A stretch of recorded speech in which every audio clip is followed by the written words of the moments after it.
Earlier than I expected to be here, but we have a college basketball players-only meeting. UNC, Tar Heels, 5-0 on the year, climbing in the rankings. They're up to 18 and moving up. Beat Navy last night at home, 73-61. So why was there a players-only? They won. They won by double digits. Why were the players late getting to the media after the game with the coaches not a part of the meeting? Why'd they go players-only meeting? Well, there's some interest there. First of all, you just look kind of tangibly at it. They had a 20-plus point lead second half. Had sloppy play, right? It kind of as happens with college teams sometimes. You get a nice, comfortable, maybe feeling insurmountable lead. You take a hint of focus away and, communication errors, whatever you want to call them, leads to a 15-0 Navy run. Navy scored 15 unanswered, which I think is the dumbest saying in sports because as long as UNC scored a point after that, they were answered at some point. That's why you say straight. Yeah, consecutive. They scored 15 consecutive points. About over the last 4 minutes, it ended up being, I think it was 17-3 is how it ended up. That's not good. Navy, while, again, thank you for your service, honorable, as basketball players, we're not in the same talent spectrum. They weren't in the same tier, maybe not the same few tiers of UNC. They should never score 15 consecutive points against UNC. So then after they're late to the media, we learn that it is a players-only meeting. Jaron Stevenson, one of the new transfers, player came from Alabama, told the media that Seth Trimble called the meeting, which is interesting because Seth Trimble is hurt. He is not playing. He is the fourth-year Tar Heel, right? Senior, has been with Carolina his entire season, his entire career. And Jaron Stevenson said he called the meeting.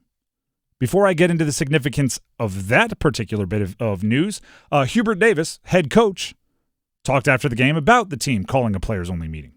Well, I mean, that's great that they're, communicating and talking amongst themselves. And you're right, I think we had a 24-point lead. They went on a 15-0 run and then down the stretch 17-3. And so was disappointed in how we finished the game. I felt like just the sustained energy in the first half wasn't there, but I thought we picked it up in the second half and we were playing well, and just unfortunate that we didn't finish the game better than the way that we did. There's Hubert Davis's thoughts. Now, here are mine. This situation is the good and the bad of Seth Trimble being out with an injury. I've talked about Seth Trimble being the palm down guy, right? The guy that grabs the basketball when things are getting a little chaotic, when things start getting away from you, grabs the basketball, puts his palm towards the floor and just goes, hey, everybody calm down, right? Every basketball team needs one. I thought he was going to be that guy. With him hurt, he can't play that role. If Seth Trimble's on the court, that 15-0 run might have been a 5-0 run, followed by Seth Trimble locking everybody in, getting a bucket, right? But going to the go-to, whatever it is, probably Caleb Wilson of some kind of action. And they get the bucket, then a 15-0 run becomes a 5-2 run. Then Trimble locks down on defense. And, oh, look at that. Game ends, you're up 25.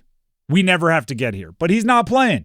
So he has to wait till after the game maybe to pass along some of those notes and some of that intensity that he felt they were lacking at the end of the game.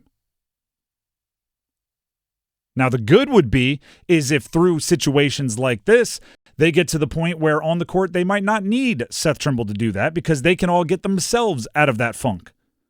And then when Seth comes back, he can focus on him or he can focus on something else and they can all move forward. The other thing that I thought was interesting is how early in the season it is. And my first thought was what I said earlier. My first thought was, ooh, you better fix everything now because you can't go to the players-only meeting over and over and over again, right? It's one of those things that loses its luster over time if players are just like, all right, another one of these.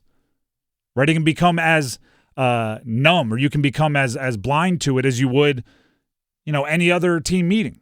right? Coaches bring in other voices. They'll have former players talk. They'll have guest speakers come in. They'll turn a practice over or a particular conversation over to an assistant coach just to give you different voices, because coaches understand that if I'm saying the same things in the same voice from the same person, the same guy with the whistle every single day, it can become white noise. It can become just background noise.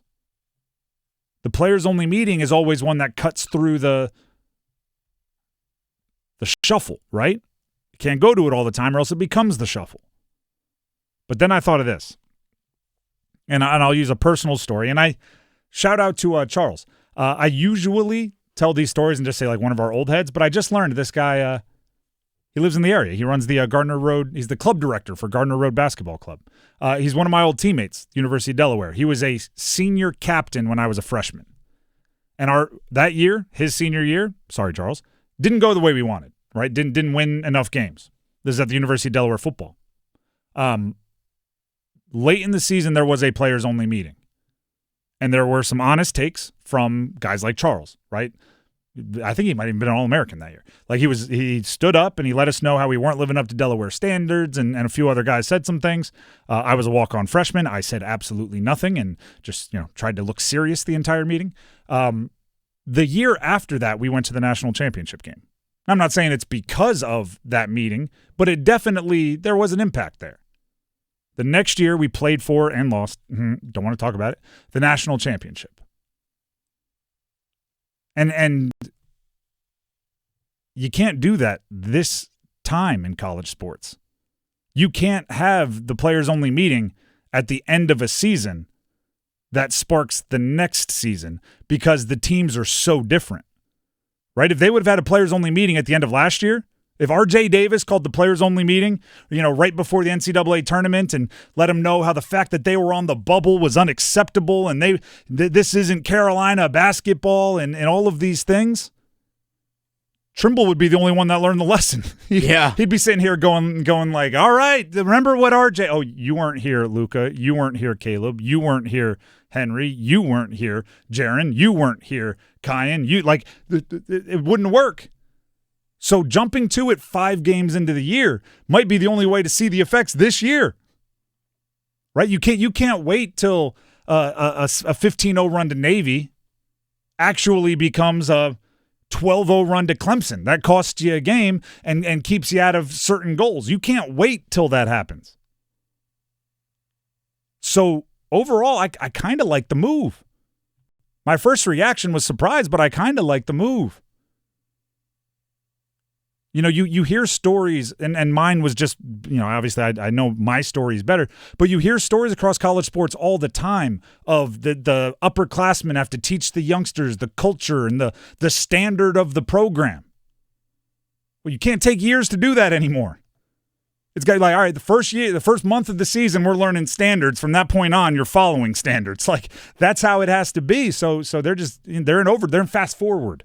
Might be the way to describe it. Yeah, you don't have – it's very rare where you have fourth-year guy, senior, that teaches the freshman who carries it on. When he's fourth-year player, teaches the next freshman. It's just – you don't see that anymore. If you have one guy like Seth Trimble that has been there the whole time and can give you this is what Armando Bacot used to tell me stories, he better get him out. You better say them quick, right?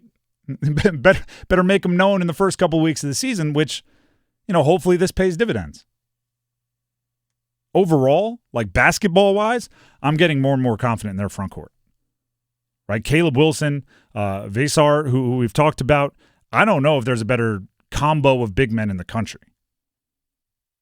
Caleb Wilson, the dunk highlight, goodness gracious. Just the thought to try that, let alone pull off the dunk. If you haven't seen it, I'm not going to try to describe it. It's a move, and then he dunked on 2 guys, and I'm not doing it justice. Just look up Caleb Wilson dunk. It'll pop up in multiple places. Yeah.